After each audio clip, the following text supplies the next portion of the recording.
அவ்வரியை முடித்தாள். அதுதான் 5வது வரி. வெள்ளத் தரவில் துயில் அமர்ந்த வித்தியனை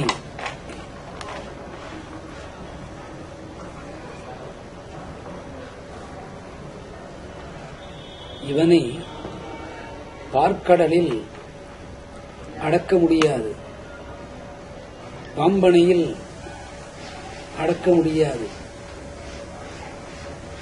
லக்ஷ்மியின் திருக்கரங்களால் கால்தனை பிடித்து விட்டாலும் இவன் அடங்க மாட்டான். இவன் அடங்குமிடமோ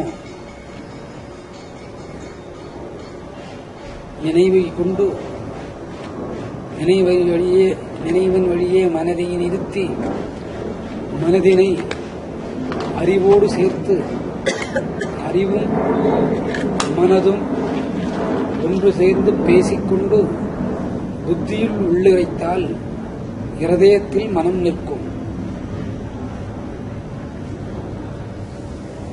உள்ளத்துக் கொண்டு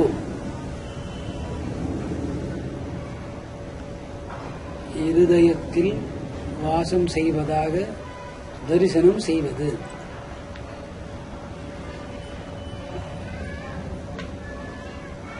முடியக்கூடிய காரியமா?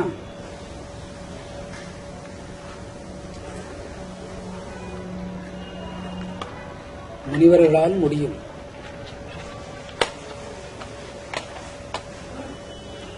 யோகிகளால் முடியும். மானிடனால் முடியுமா? அரித்தன் திருக்கரங்களால் அபயம் அளித்து திருவாய் அமுதினாலே முடியும் என்கிறான்.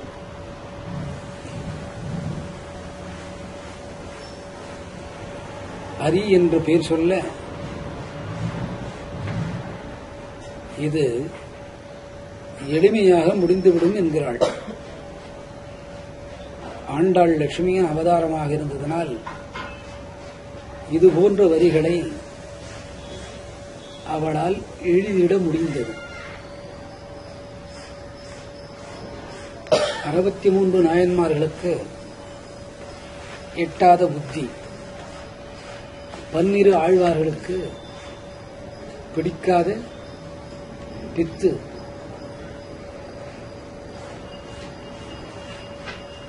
இதுகளை சரியாக பிடித்துக் கொண்டவள்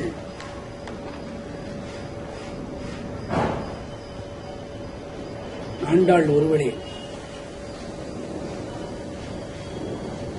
மெல்ல எழுந்து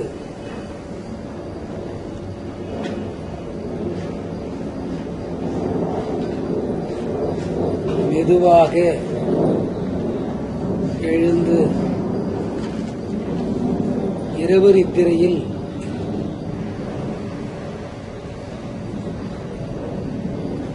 இருதயத்தின்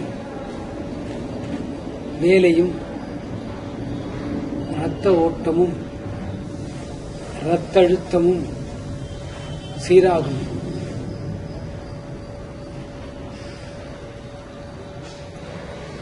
மெல்லெழுந்து சீரான நிலையை எழுந்திருக்கும் முன் படபடவென்று எழுந்திருக்கா வண்ணம் ஹரியென்ற நாமத்தை சொல்லி மெல்ல எழுந்து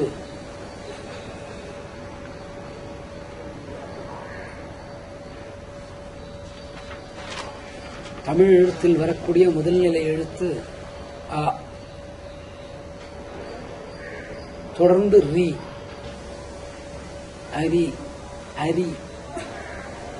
இதற்கு சமஸ்கிருத வர்க்கத்திலே 2 ஹரிகள் என்பது பொருள்.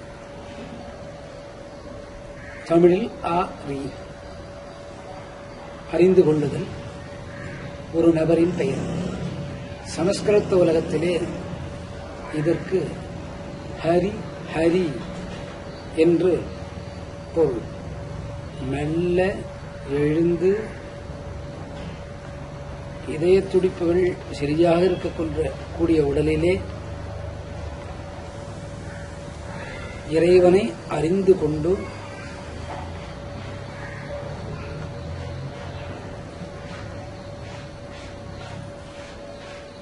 அவன் நாமத்தை சொல்லி, நாமம் என்பது பகவானின் நாம சப்தம். ஆயர் கோஷ்டியர்கள் கூறுவதை காது வழியே கேட்பது. பகவத் நாம சப்தத்தினை பேரரவம் என்றாள். மெல்ல எழுந்தாகிவிட்டது.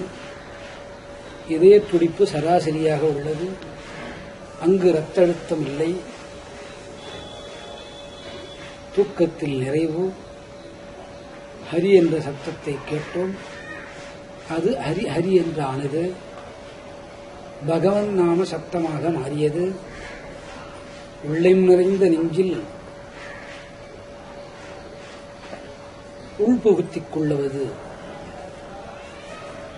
உள்ளம் புகுந்து ஹரியின் நாமத்தை இருதயத்தில் புகுத்திக் கொள்வது. மெல்ல எழுந்திருக்கும் போது மனம் புத்தியிடத்திலோ அறிவிடத்திலோ சொல்லி 3 நபர்களும் ஒன்று சேர்ந்து இதயத்தை இதமாக்கி நாத சப்தத்தை காதின் வழியே வாங்கி உள்ளம் புகுந்து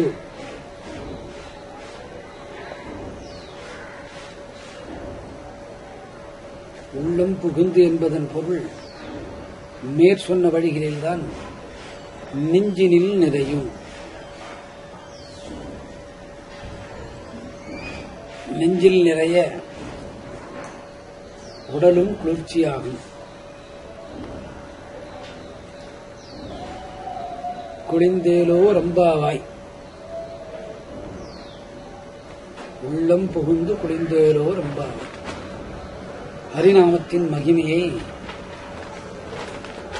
காலையில் எழுந்து சொல்லும்போது இவ்வளவு மகோன்னத்துவம் கிடைக்கிறது என்று ஒரு பெண் ஆண்டாள் உலகத்துக்கு பறை சாற்றுகின்றாள்.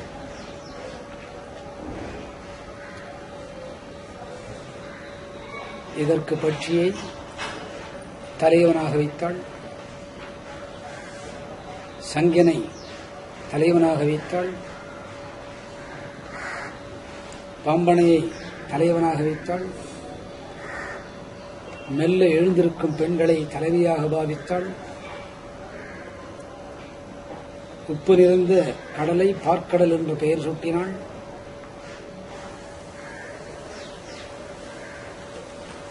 ஆரவாரம் இல்லாது பெண்கள் எழ வேண்டும் என்று அறிவுரைத்தாள். அறிவுரைத்ததன் பயனாக ஹரி என்ற நாமம் இருதயத்தில் நிறையும் என்றாள்.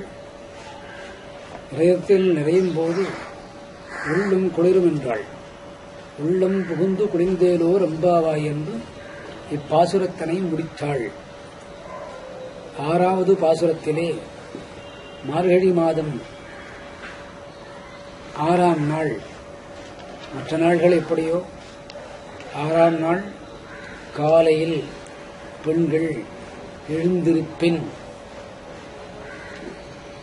அனைத்து வேண்டுதல் கூடும்.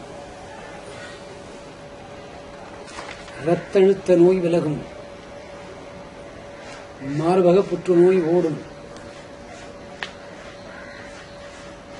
மூளைக்கு செல்லும் நரம்புகள் சுத்தமாகும். இரத்தழுத்தத்தின் வேகம் குறைந்து போகும்.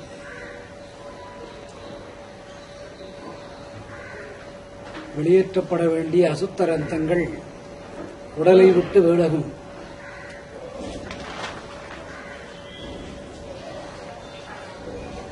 யோகா சூத்திரத்தின் ரகசியங்களை சொல்லிவிட்டாள் ஆண்டாள்.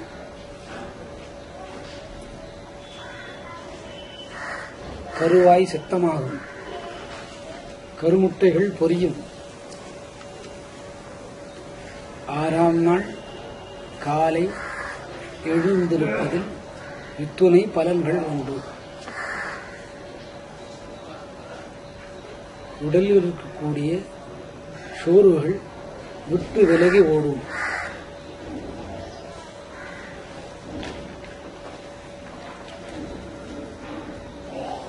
ஆழ்ந்த தியானத்துக்கு மனம் ஈடுபடும். தியானம் மேற்கொள்ள வேண்டில் குருமுகம் தேவை.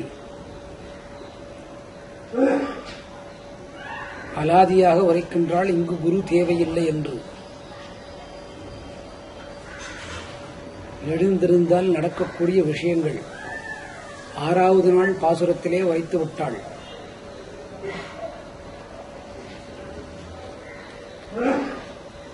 மானிடனை எழுந்திரு என்றால்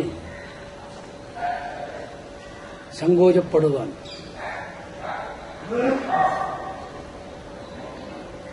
சங்கெழுந்தது, பார்க்குடல் வெடித்தது, பட்சிராஜன் வெடித்தான். ஒரு பெண்ணை எழுப்பவே இத்தனை சிலேடைகள் தேவைப்பட்டது.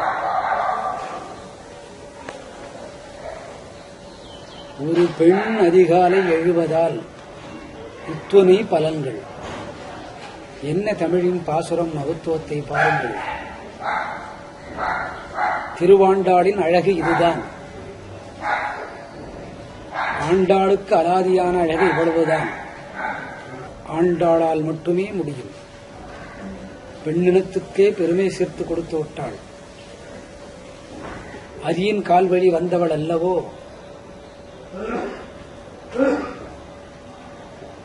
அதையே மறைத்து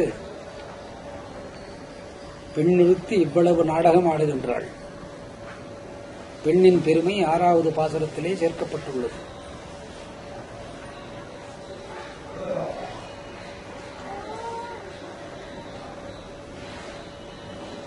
மலஜல சம்பந்தமான வியாதிகளும் தீரும்.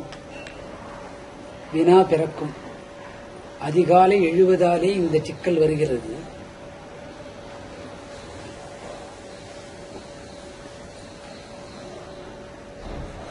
தொடர் பழக்கத்தில் வருவதால் இந்த சிக்கல் விலகி போகும்.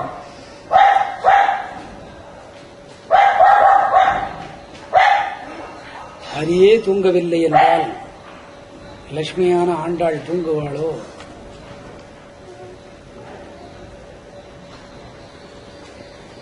தூங்கி வந்த பூதனைக்கு கூட ராகம் பாடி பாலாடை அளவு பால் உண்டான். கண்ணனை தூங்க வைக்க வந்தவள் பூதனை. அவள் பாட்டு ராகம் சுருதி சேரவில்லை. முகாரியில் வந்தாள் பாவி.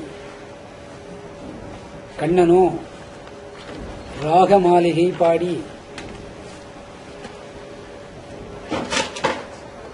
அவரோகணம் விடுத்து ஆரோகணம் தொகுத்து சுருத்தியை மீட்டி பூதனையை தூங்க வைத்து விட்டாள். ஒரே தூக்கம் தூங்கிவிட்டாள் பூதனை. கெட்டவர்கள் அழிவது சின்னம் என்பது 6வது பாசுரத்திலே சொல்லிவிட்டாள். அதை உணர்ந்தவள் இந்த ஆண்டாள் தானே. பூதையின் கதி எனக்கு நேர வேண்டாம், பெண் குலத்துக்கே நேர வேண்டாம். நாங்கள் அனைவரும் நடுநிசிக்கு பின் வரக்கூடிய விடியற்காலையில் எழுந்திருப்போம்.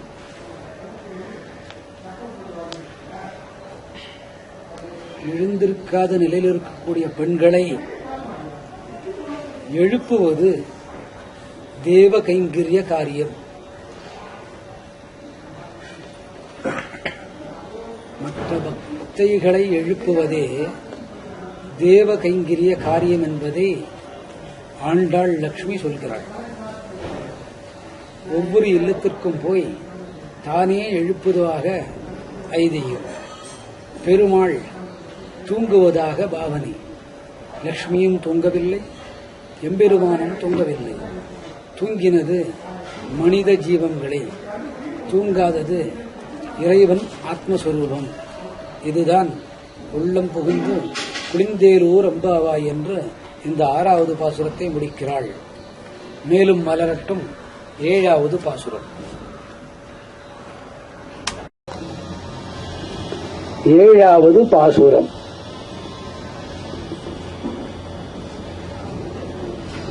ஐந்தாவது பாசுரம் மலர்களை கொண்டு சொல்லி முடித்தாள். 6ஆம் பாசுரம் பட்சிராஜனான கருடனை வைத்தும் சங்கினை வைத்தும் சங்கின் ஒளியை வைத்தும் மேற்படி பூதனை கிருஷ்ணனுக்கு பால் கொடுத்து தாலாட்டி கொல்ல வேண்டும் என்று வந்தாள். முகாரி ராகத்திலே வந்த பூதனையை பால் உண்டு ராகமாளிகை வாசித்து தாலாட்டு பாடி பூதனையை கொன்றே விட்டான் கிருஷ்ணன்.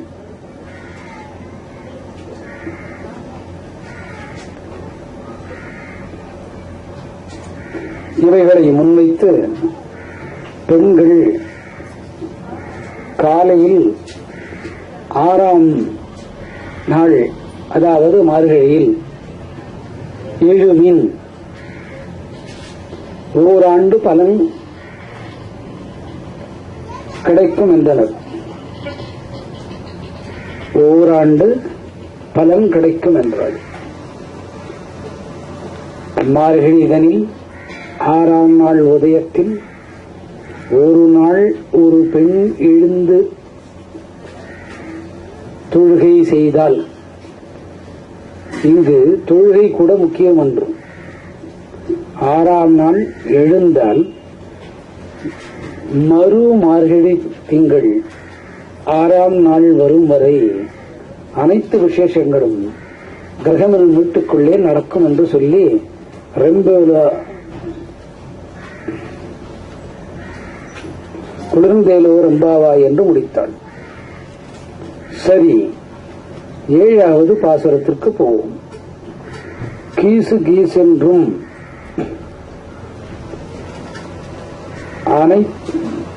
ஆனை சாத்தம் கலந்து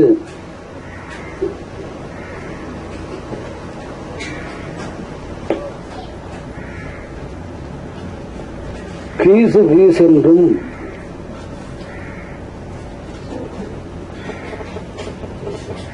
பட்சிராஜனை முன்வைத்து இதற்கு முன் 6வது ஸ்லோகத்தை ஆரம்பித்தாள். நேரடியாக பட்சிராஜனை அதிலே புகுத்தி விட்டாள். மற்ற புல்லினங்கள் கோபிக்கும் என்று 7வது பாசுரத்திலே கீசு கீசென்றெங்கும் ஆனை சாத்தன் கலந்து என்று முதல் வரியை முடித்தாள்.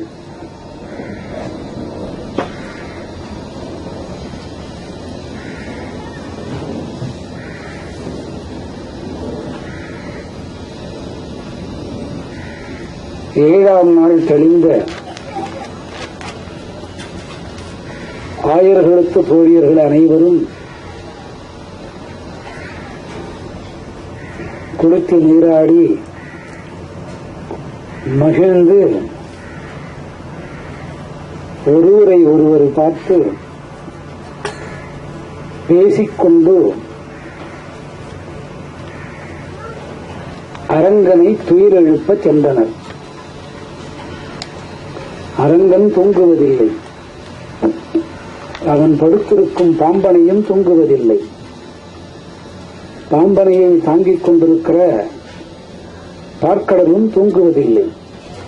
இம்மூவரில் தூங்கிடில் உலகம் பிரளயத்துக்குள் ஆழ்ந்துவிடும். பிரளயம் என்பது அழிவு என்பது பொருள்.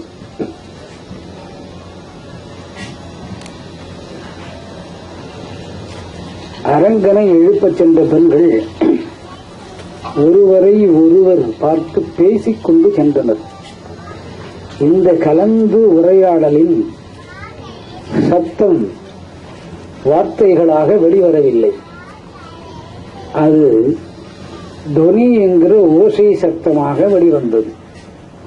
அது எது போன்ற சத்தமாக வெளிவந்ததெனில், கீசு கீசு என்கிற பாவத்தோடு சத்தம் வெளிப்பட்டது.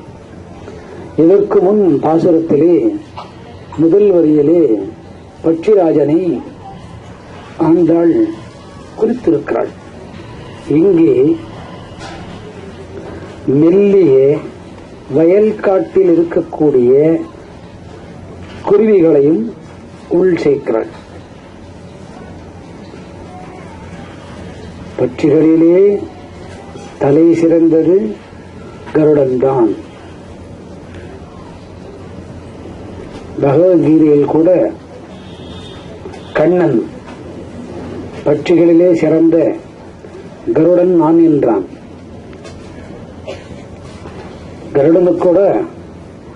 கருடனுக்கு கூட ஒரு தாழ்ச்சி உண்டு, புகழ் கம்மிதான்.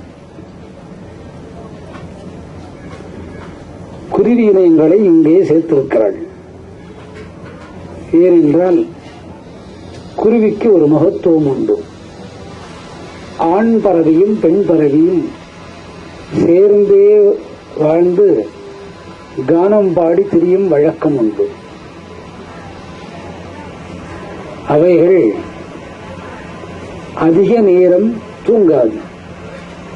வார்த்தையில் கூட குருவி தூக்கம் என்பார்கள்.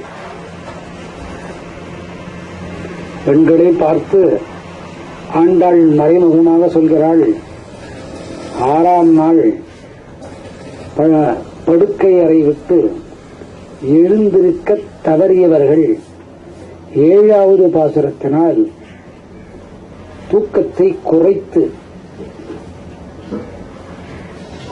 இடையில் எழுந்து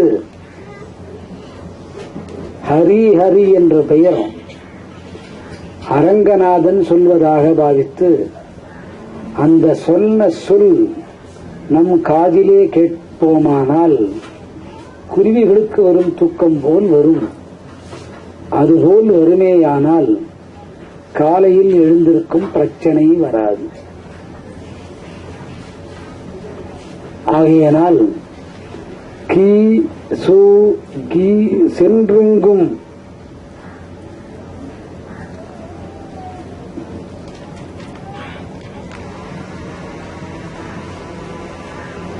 பறவையினங்கள் விடியற் காலை ஆகியும் பொழுது வந்துவிட்டது, 1000 புறத்து பெண்கள் எழுந்திருவார்கள், நாம் முன் எழுந்து நமது ஓசைகளை எழுப்பி சோம்பல் கணத்திலே உள்ள பெண்களை எழுப்புவோம் என்று குருவி இனங்களில் ஆணும் பெண்ணும் பேசிக் கொண்டது. அந்த பேச்சினை ஆண்டாள் முதலில் ரசித்தாள். பின்தான் இது தப்பிதம் என்று உணர்ந்தாள். இந்த ரசனையை அரங்கநாதனே ரசிக்கின்றான். அதற்கு கூட கீசு கீசென்றெங்கும், எங்கும் என்பது எவ்விடத்திலும். ஒரு அரங்கத்திலே 10 முதல் 15 லட்சம் பெண்கள் சேருவதாக வைத்துக் கொள்வோம். அந்த பெண்களின் இனிய குரலில் பேசும்போது வார்த்தைகள் மழுங்கி ஓசை வடிவே வெளிவரும்போது கீசு கீசு என்றுதான் வரும். சரி, மார்கழி மாதம் 7வது நாளில் 1000 குலத்து பெண்கள் மட்டும்தான் வருவரோ? தேவரும் மூவரும் கூட அரங்கனை காண வருவார்கள்.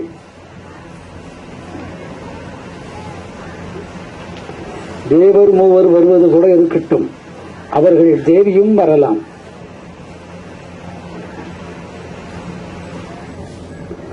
அந்த மூவரில் ஒருவன் இங்கே உரைகின்றான். பெயர் மாற்றம் அவ்வளவுதான். ரங்கநாதன், கண்ணன் என்று பெயர் மாற்றம், வேறொரு மாற்றமும் இல்லை.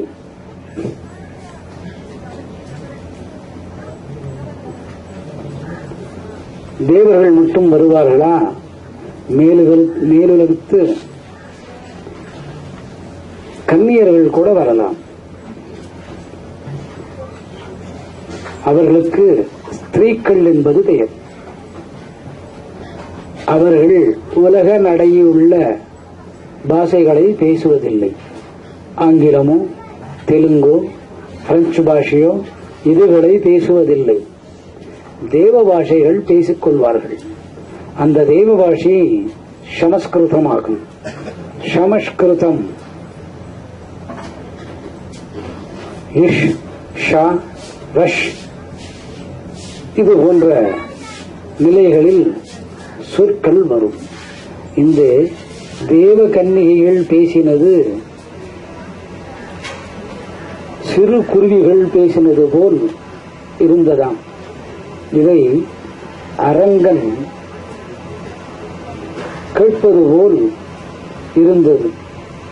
ஆண்டாளோ எங்கும் இந்த ஓசை கேட்கின்றதே, கீசு கீசென்றெங்கும் என்று இந்த வரியை துவக்கினார்.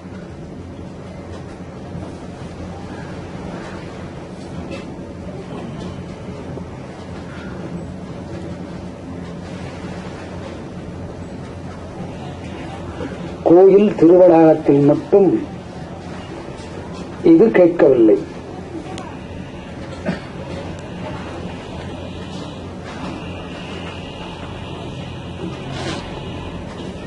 அடுத்து ஆனை சாத்தம் என்றாள்.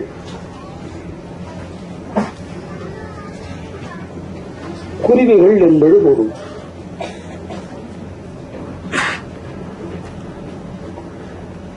அரங்கனை எழுப்ப ஆண்டாள் போகிறாள்.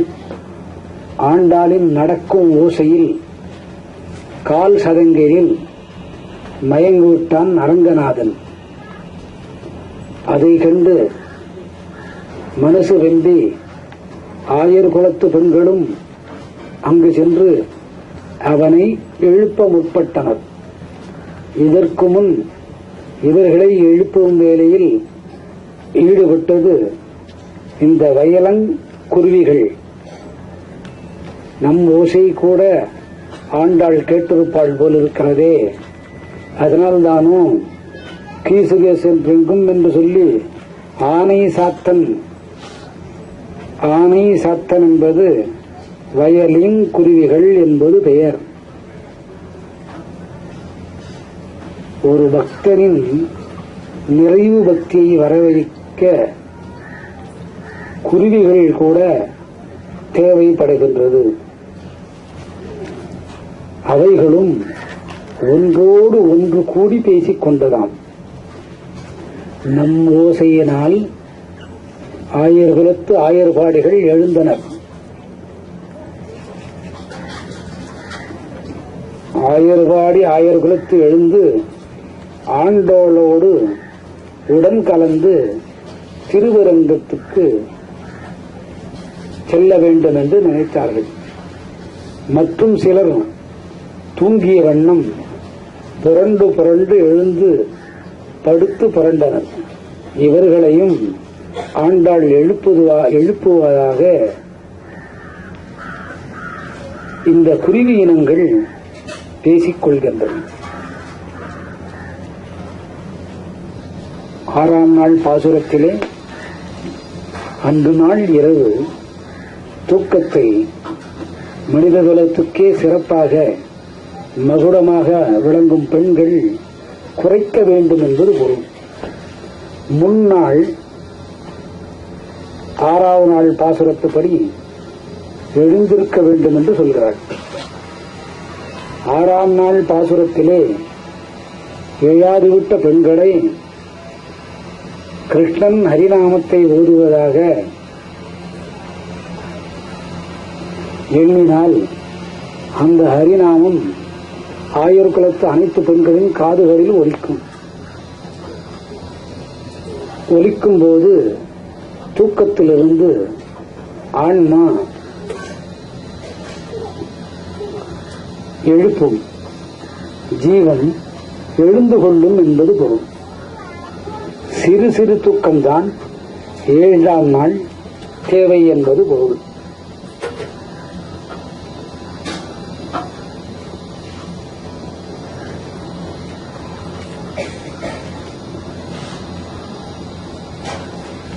குருவிகள் பேசின. ஆண்டாள் பேசுவதாக ஐதீகம், ஆயர்குலத்து பெண்கள் பேசுவதாக ஐதீகம், ஒருவரை ஒருவர் கலந்து பேசுவதாக ஐதீகம், தேவர்கள் தேவ கன்னிகைகள் பேசுவதாக ஐதீகம், அவ்வவ்வினத்தர் அவ்வவ்வினத்தோடு சேர்ந்து கலந்து பேசுவது என்பது பொருள். முதல் வரியில் இப்பொருளனை உரைக்கும்படி அர்த்தபுஷ்டியோடு முடித்தாள் ஆண்டாள். கீசு கீசென்றெங்கும் கீசு கீசென்றெங்கும் ஆனை சாத்தன் கலந்து முதல் வரியை முடித்தாள். இந்த கீசு கீசென்றும் சொல் பறவையின் உடலில் கலந்து கண்ணன் வழியாக சத்தம் வருகின்றது என்பது பொருள். பறவை இனங்கள் கூட மாலவனை பார்க்க இரவு 2:30 மணிக்கே எழுந்து சப்தமிடுகின்றது என்று பொருள். பேசின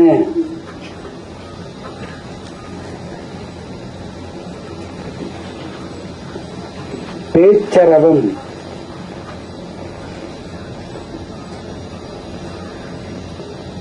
கேட்டிலையோ பேய்ப்பெண்ணே என்பது இரண்டாவது வரி.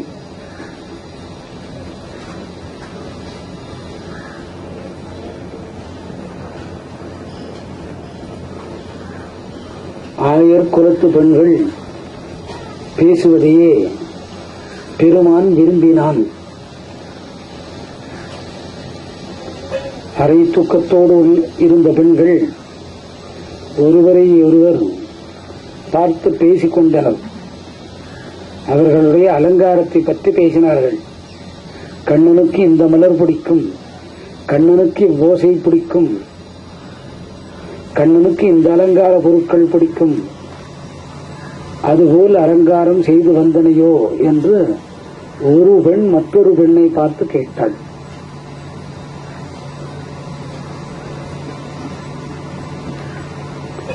இது சொற்றொடராக வெளிவரவில்லை. சொற்றொடராக பேசியதே எம்பெருமான் சப்தமாக வருவதை கேட்கிறார்.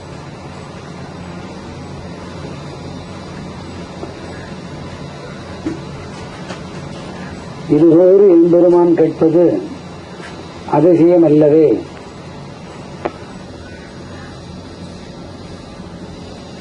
இந்த சூழ்நிலையில்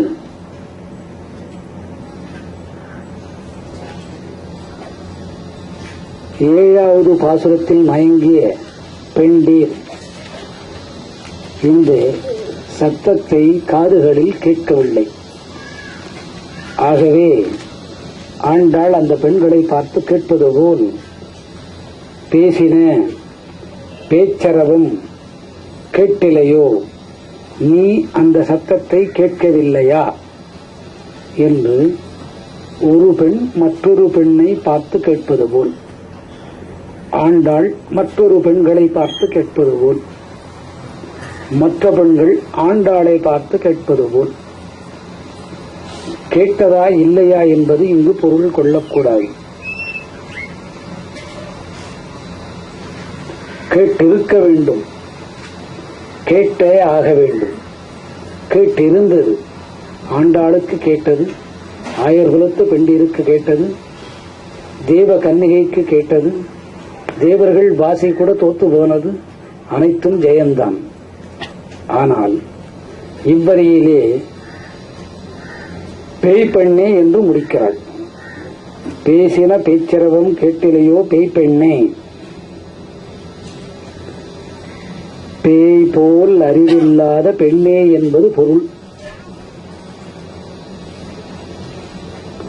பேய் போல் அறிவில்லாத பெண்ணே என்பது பொருள். ஒரு பெண் இன்னொரு பெண் மற்றும் எதிரில் இருக்கக்கூடிய பெண்ணை பார்த்து பேய் போல் அறிவில்லாத பெண்ணே என்கிறாள். இதற்கு ஒரு காரணம் இருக்க வேண்டும். முதல் நாள் ஸ்ரீவல்லிபுத்தூரிலே தீர்த்த துழா எழுந்து கிருஷ்ணனை நமஸ்கரித்தது. ஒவ்வொரு நாளுக்கு ஒவ்வொரு பாசுரமாக. 5ஆம் நாள் சூசகமாக சொன்னாள், அனைத்து பெண்டீரும் தூங்கிவிட்டனே, 6வது நாள் எழுந்தாக வேண்டும். 5ஆம் நாள் தூங்கின நீங்கள் 6வது நாள் ஹரிநாமத்தை ஜபித்தால் அழுத்தமான தூக்கத்தின் இடையில் விழிப்பு வரும்,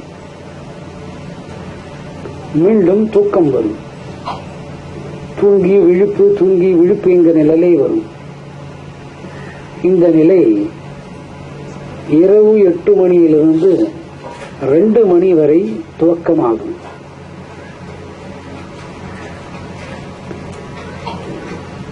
ஏனென்றால் தேவதைகளின் மகாசக்தி மனிதன் பாதத்து வழியே சென்று இரவு 12 மணிக்குள் இதயத்தில் நிற்கும். இதயத்திலிருந்து அந்த மகாசக்தி மேல் நோக்கி போகிறதுக்கு வழிவகுக்கும். 2க்குள் தொண்டை இடத்திலே வந்து நிற்கும். 2 முதல் தொடர்ந்து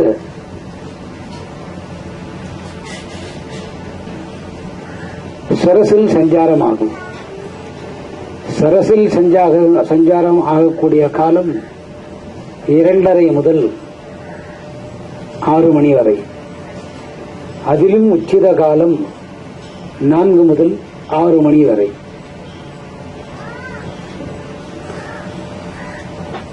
இரவு 12 மணிக்குள் ஹரிநாமத்தை சொல்லி வரும் சிறு தூக்கம் வந்து சிறு தூக்கம் கலையும்.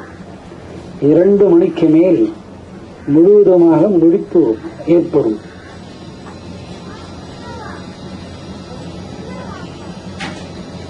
அதற்கு புள்ளினங்கள் கருடன் முதல் சிறு குருவி வரை உதவி செய்யும். இப்படியும் எழாத பெண்களை ஆண்டாளே சொல்கின்றாள், பேய் போல் அறிவில்லாத பெண்ணே, 5ஆம் நாள் தூங்கிவிட்டாய்.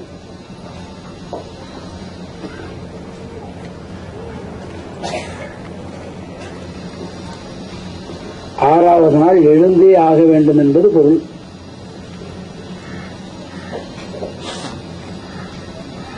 அப்படியும் எழுந்து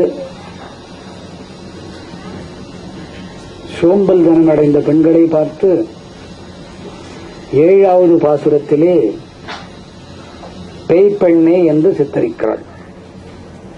2 வரிகளை புள்ளினங்களோடு சேர்த்து சப்தத்தை உரைத்து, சப்தத்திலே 3-4 வகை குருவி சப்தம், தேவ பாஷையர்கள் சப்தம், ஆயர்பாடி பெண் குலத்து சப்தம், இதுகளை மையமாக வைத்து சொல்கிறாள். அடுத்து இச்சப்தத்தை கேட்காத பெண்களை ஆண்டாள் தன் திருப்பாசுரத்திலே பேய்ப்பெண்ணே என்று 2வது வரியில் முடிக்கிறாள். கீசு கீசென்றெங்கும் ஆனை சாத்தன் கலந்து பேசின பேச்சரவும் கேட்டில்லையோ பேய் பெண்ணே என்று முடித்தாள்.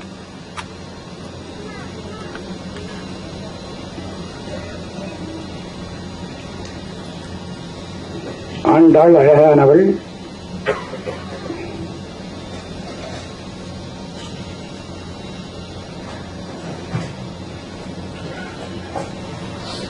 ஞானம் படைத்த பெண், அரங்கனுக்கென்றே அவதரித்தவள், லட்சுமியின் அம்சம், வைகுந்தத்திலிருந்து மண்ணுலகுக்கு வந்தவள், துளசியின் சாயலிலே தன்னை ஏடி பிடித்துக் கொண்டவள். அவளின் வாக்கிலிருந்து வரலாமோ பேய்ப்பெண்ணே என்று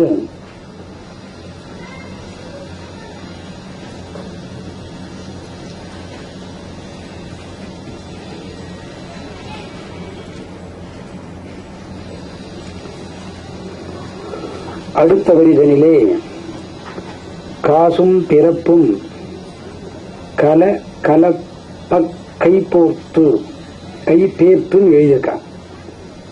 காசும் பிறப்பும் கல கலப்ப கைப்பேர்த்து.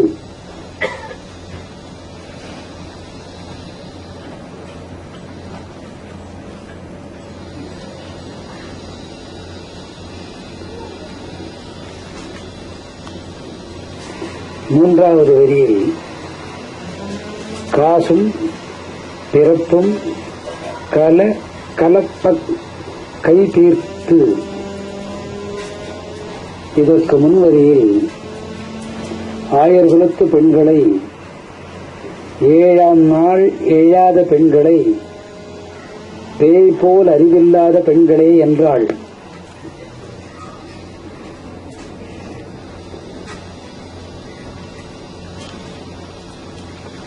பெண்ணுக்கு அவ்வளவு பக்தியில் முக்கியத்துவம். பெண்களால் மட்டுமே பக்தி பண்ண முடியும். காசும் என்பது கழுத்திலே அணிந்திருக்கக்கூடிய திருமாங்கல்யத்துக்கு ஒப்பான காசு போன்ற ஆபரணம்.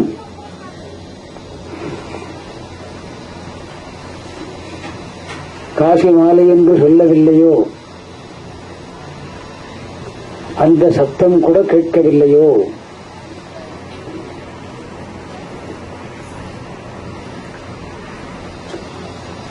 காசும் ஆயர்குலத்து பெண்கள் தன் கழுத்திலே அணிந்த திருவாவனத்தில் உள்ள காசி மாலைகளின் சத்தம் என்பது பொருள்.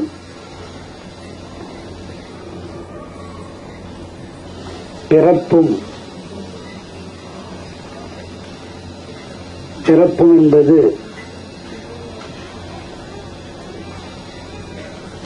தெய்வீக காலத்தில், தெய்வம் வாழும் காலத்தில் பிறந்த மங்கையர்களுக்கு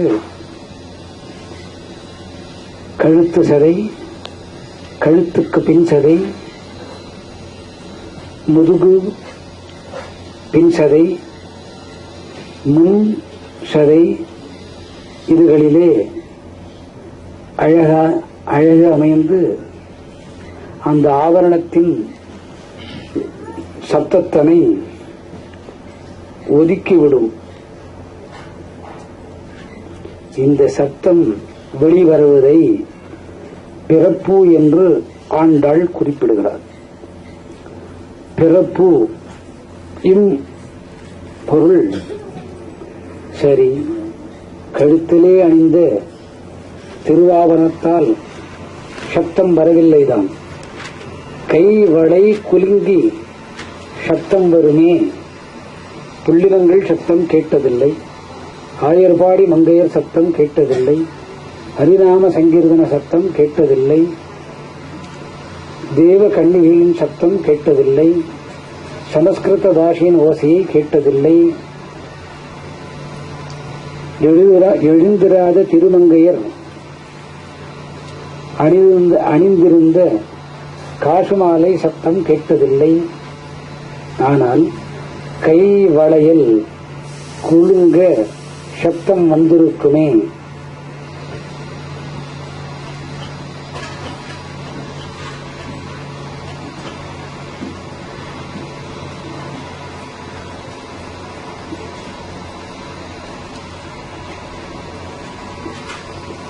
இந்த சத்தம் தூங்கும்போது வந்ததா, நடக்கும்போது வந்ததா, வேலைகள் செய்திருக்க கொண்டிருக்கும் போது வந்ததா? இங்கே ஆண்டாள் நாச்சியார் குறிப்பிடுகிறாள். கல கலப்ப கை பேர்த்து என்று.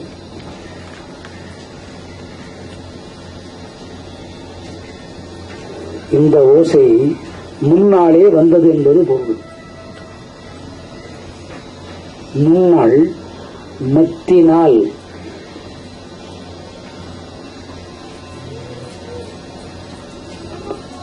தயிரை கடைந்து மோராக்கும் போது கலப்ப அழுத்தமான சத்தத்தினால் கைகள் மோர்கடையும் மத்தை அழுத்தமாக பிடித்து சுழற்றும் போது கண்ணனே அந்த மத்தாக சுழல்கிறான் என்பது பொருள்.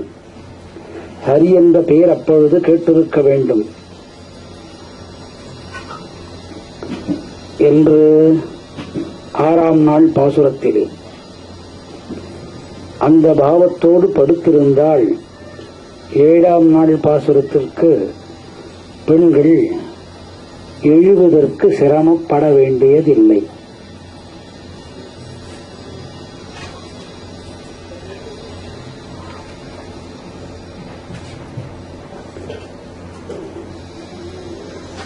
அடுத்து வாச நறுங்குழலாட்சியர்.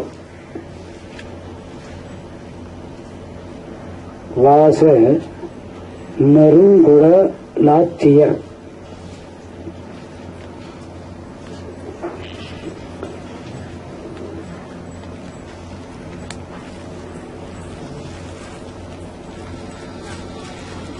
வாசனை பொருள்களால் பரிமளம் வீசக்கூடிய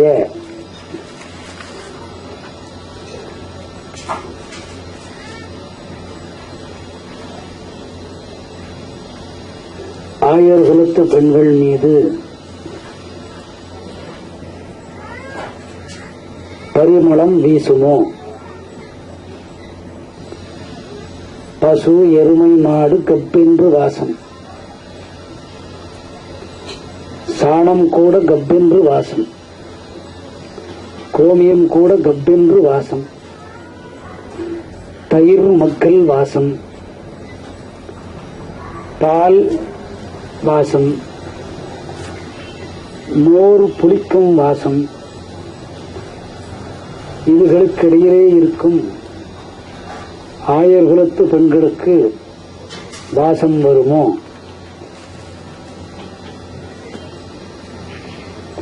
மோர், பால், தயிர், வெண்ணெய், மண் வாசம்,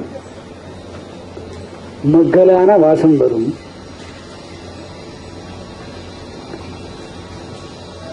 இவைகளை ஆண்டாள் தொகுத்து வாசம் நறும் கங்கத்தால் பரிமணம் வீசுகின்ற என்பது பொருள். ஆண்டாள் பெண்ணினத்திடம் பொய் கூறவில்லை. எழுந்திருக்காத பெண்களை பார்த்து பேய் பெண்ணே என்றாள்.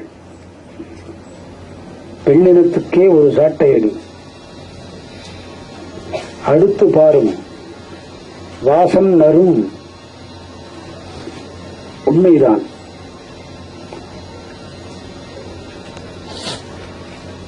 மத்தை தயிரிலிட்டு கடையும் போது மத்து கூட உரைத்ததாம். ஹரி ஹரி ஹரி கிருஷ்ணாவென்று. இந்த வாசனை ஒன்று போதாதோ? இது ஆயர்குலத்து பெண்களின் மேலே காந்தத்தால் பரிமளம் வீசுவதாக அமைகிறது. முன்னே பேய் பெண்ணே என்று உரைத்தாள். அடுத்து 7ஆம் நாள் பாசுரத்தில் எழவில்லைதான். 6ஆம் நாள் வீட்டு வேலை செய்யும் போதே அந்த மத்தின் ஓசையினால் ஹரி என்ற நாம சங்கீர்த்தனம் கேட்டதனால் எழுந்திருக்கக்கூடிய தகுதி உண்டு என்று மறைமுகமாக ஆண்டாள் பறைசாற்றுகிறாள்.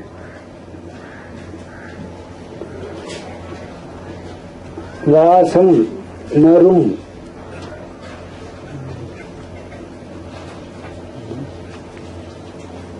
குழல்.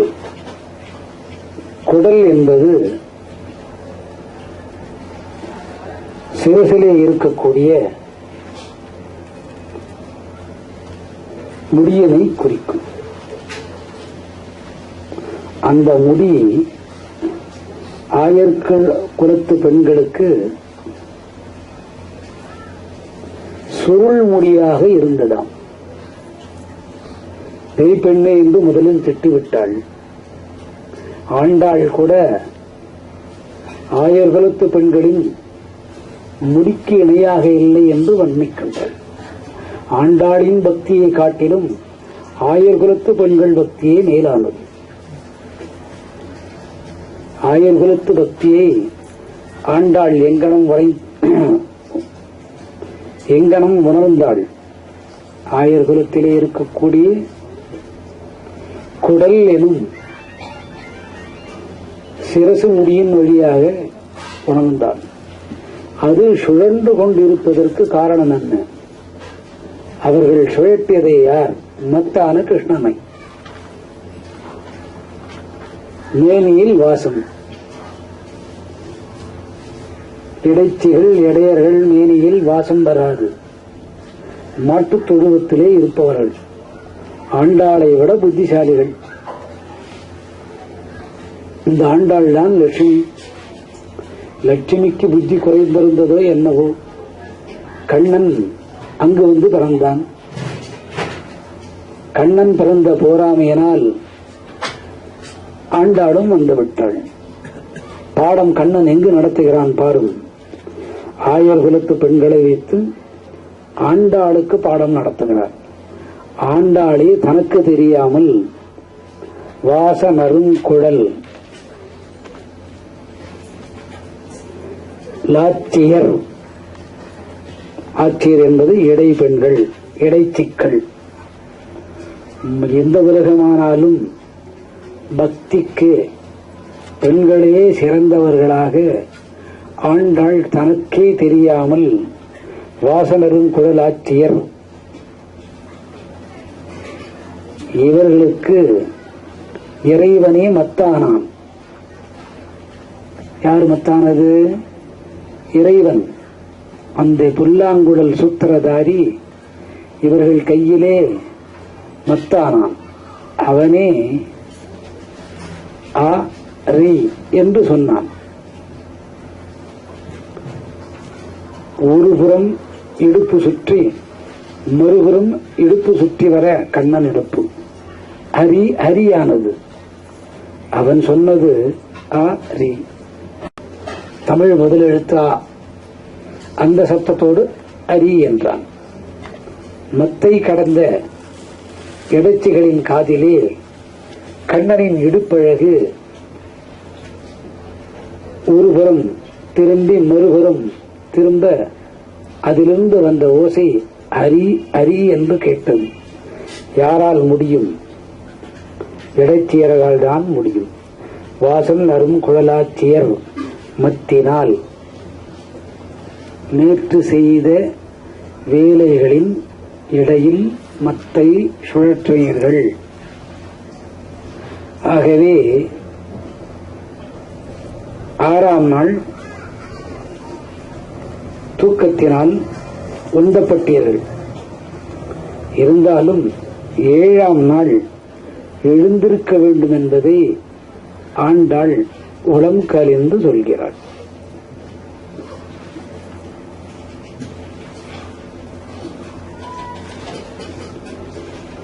சரி, எந்த சப்தம் ஓசைப்படுத்த தயிர் அரவம் கேட்டலையோ?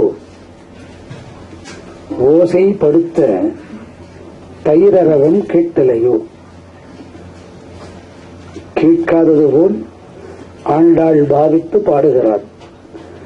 ஆண்டாளை இங்கே தன்னை தாழ்த்திக் கொண்டு ஆயர்களுக்கு பெண்களை லட்சுமியான ஆண்டாள் சேவிக்கிறாள் என்பது பொருள். ஏன் ஆண்டாள் ஆயர் குலத்து பெண்களை மதித்து சேவிக்க வேண்டும்? அத்தனை பெண்களும் கண்ணன் சிறுவனாக இருந்தபோது கண்ணனிடத்திலே கண்ணத்திலே முத்தம் பெற்றனர். இடைச்சிகள் என்று கண்ணன் நினைத்திருந்தால் முத்தம் கொடுத்திருப்பானோ?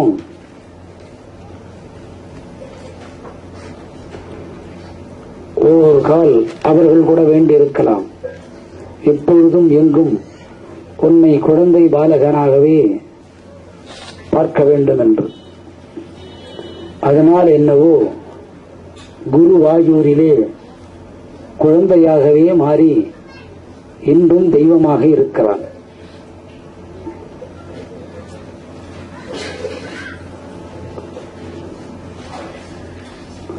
ஓசைப்படுத்த தயிரரவம் கேட்டலையோ,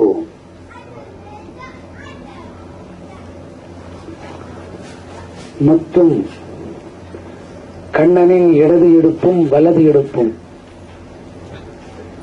பிட்டங்கள் திரும்பி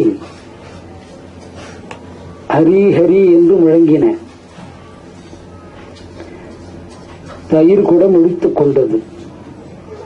தயிரும் சத்தமிட்டு ஏ கிருஷ்ணா ஏ கிருஷ்ணா தயிர் தயிர் கூட கூறியதாம். தயிரின் சப்தம் தயிர் அரவம் ஓசைப்படுத்த தயிர் அரவம் கேட்டிலையோ.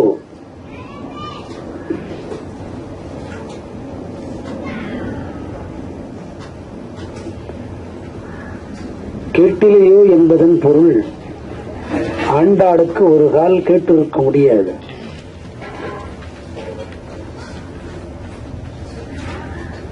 இதை உன்னிப்பாக கேட்டவர்கள் யாராக இருக்க முடியும்?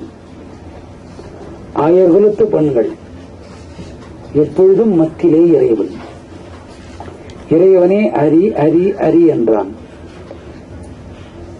தயிர் முழித்துக் கொண்டது. எங்கிருந்து இந்த சத்தம் வருகின்றது? நம்மை கடைபவன் யார்? இந்த பார்க்கடலை கடைந்தவன் தான் நம்மையும் கடைகிறான். அன்று அமிர்தம் வந்தது. தேவர்கள் மட்டும் உண்டனர். இடையிலே அசுர தேவர்கள் ராகு கேதும் உண்டனர். அந்த மத்தரசனே இன்று தயரை கிடைய மத்தான கிருஷ்ணன் வந்திருக்கிறான். நாம் கிருஷ்ணா என்று சொல்லி அந்த மத்தினிலே கடைந்து கொள்ள வேண்டும் என்று தயிர் நினைத்திருக்கும். ஏன்?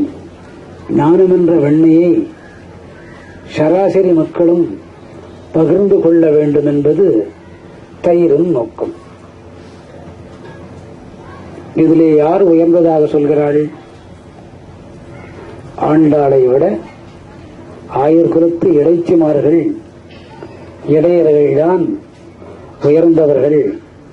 7வது நாள் பாசுரத்திலே முக்தியை அடைவதாக சொல்கிறாள்.